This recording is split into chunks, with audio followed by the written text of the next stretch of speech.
कि मेरी इन बातों पे आप गौर करोगे।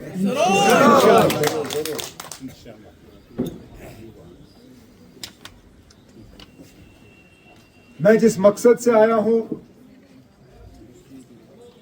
कोई छुपी हुई बात है नहीं। आज मांगने के लिए आया हूं इस उम्मीद के साथ कि अगले 5 साल मुझे आप अपनी खिदमत, अपनी नुमाइंदगी और आपके मुतालबे हल करने का एक मौका दे दोगे। अब मेरे साथियों ने इस बात को अपनी तकरीरों में छेड़ा जो मेरे मुखालिफ मेरे खिलाफ इस्तेमाल करते हैं कि कौन कहां पे रहता है, क्या करता है। अब जिन लोगों के पास अपना कुछ दिखाने के लिए होता नहीं है वो दूसरों को नीचा दिखाने की कोशिश करते हैं। मैं जहां से भी हूं काम मैंने गांदरबल में किया है, नुमाइंदगी मैंने गांदरबल की है। इस बात को छोड़ो कि यहां से मेरे दादा मरहूम भी एमएलए रहे हैं, मेरी दादी मेंबर पार्लियामेंट रही है, मेरे वालिद साहब दोनों मेंबर पार्लियामेंट और एमएलए रहे हैं।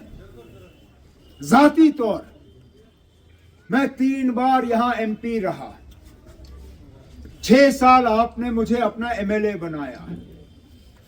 मेरे मुखालिफ जो ये कहते हैं कि मैं बाहर का हूं, उनसे सिर्फ मैं एक गुजारिश करता, आप अपने जो किए हुए काम हैं उनको गिनिए। मैं दूसरे तरफ से उन कामों को गिनूंगा जो मैंने गांदरबल में किए। अगर आपके काम मुझसे ज्यादा हैं मैं मैदान छोड़ के चला जाऊंगा। अगर आप मेरे इस अस्पताल का मुकाबला कर सकते हो,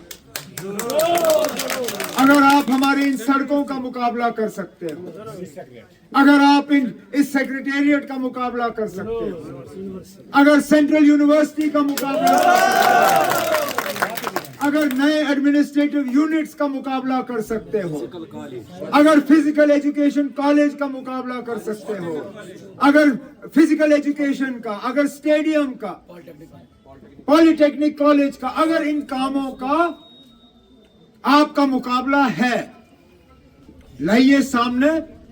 अल्लाह ताला को हाजिर नाजिर रखते हुए मैं कहता हूं ना, मैं मैदान छोड़ के यहां से चला जाऊंगा। लेकिन अगर आपके पास मेरे खिलाफ सिर्फ यही है कि मैं रहता कहां पे हूं, तो ये गांदरबल के लोगों के साथ सख्त नाइंसाफी है। क्योंकि आपके मुतालबे दिल्ली के साथ जिन लोगों ने सौदा किया हुआ है वो हल नहीं करेंगे, नहीं करेंगे। और अगर इसका आपको सबूत चाहिए तो कल ही जम्मू में वजीर दाखिला साहब ने प्रेस कॉन्फ्रेंस के दौरान दूध का दूध और पानी का पानी कर दिया। वो वहां पे गिन रहे थे कि किन लोगों के साथ वो कल हुकूमत बनाने के लिए तैयार नहीं है। उनमें कई सारी ऐसी पार्टियां हैं जिनका जिक्र ही नहीं हुआ। मतलब ये कि कल को अगर खुदा ना खास्ता उनको मौका मिला, वो इन लोगों के साथ हाथ मिलाएंगे। जिनमें मेरे खिलाफ जो यहां आजाद उम्मीदवार खड़े हैं वो भी शामिल हैं, जिनमें ये अपनी पार्टी, उनका भी जिक्र वजीर दाखिला साहब ने नहीं किया। अपने पीपल्स कॉन्फ्रेंस, उस पर भी वजीर दाखिला साहब खामोश। यहां तक कि जो मैं शायद सोच रहा था कि कम से कम और कोई नहीं तो इंजीनियर रशीद साहब की पार्टी का भी जिक्र वजीर दाखिला साहब करेंगे, उस पार्टी पे भी वजीर दाखिला साहब खामोश रहे। मतलब ये कि कल को अगर बीजेपी चाहे तो उनके साथ भी हाथ मिला के जो है हुकूमत बनाएंगे। उस बात पे फिर मेरे दिमाग में फिर वो कीड़ा जो है घुसना शुरू हुआ जिसका मैंने कल जिक्र किया था। खुदा ना मुझे आप समझाएं, ये जेल से लोग मेरे पीछे इलेक्शन लड़ने के लिए क्यों पड़ जाते हैं? आखिर आखिर कुछ तो है इसमें।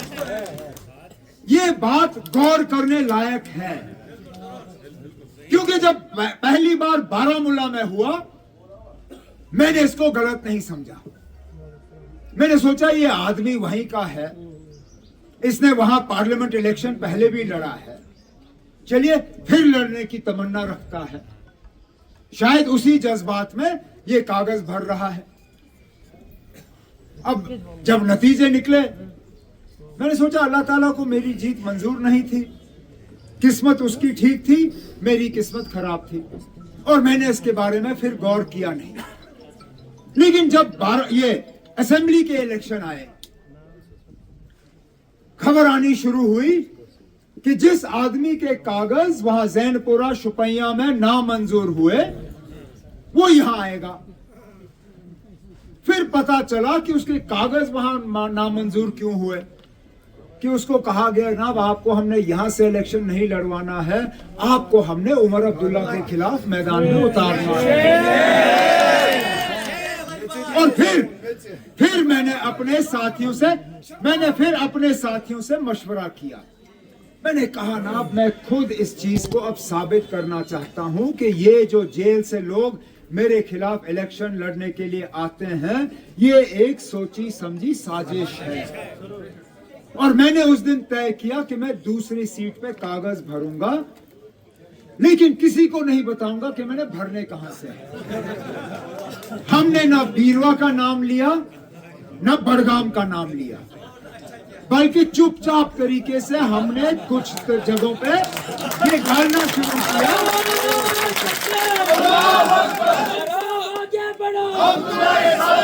कि शायद मैं अब बीरवा से कागज भरूंगा। अब मैं हैरान होता हूं, वो शख्स जिसका ना गांदरबल से कुछ लेना देना है, जिसने शायद जिंदगी में शेर पथरी देखा भी नहीं होगा, वो पहले तो आके गांदरबल में कागज भरता है। अब क्योंकि उनको लगता था कि मैं दूसरा सीट जो है बीरवा से लड़ूंगा, वो गया वहां बीरवा कागज भरने। उसको क्या पता था कि मैंने फौरन बड़गाम का निकाला है। लेकिन साबित हुआ कि ये लोग किसी और मकसद से मैदान में नहीं उतरे हैं। इनको उतारा गया है, और उतारा गया है सिर्फ एक शख्स को निशाना बनाने के लिए। वो मैं, आपका जो नामजद उम्मीदवार नेशनल कॉन्फ्रेंस के तरफ से गांदरबल से इलेक्शन लड़ रहा है, सिर्फ और सिर्फ मरकज की साजिश के तहत मुझे हराने के लिए इन लोगों को मैदान में जो है इस्तेमाल किया जा रहा है।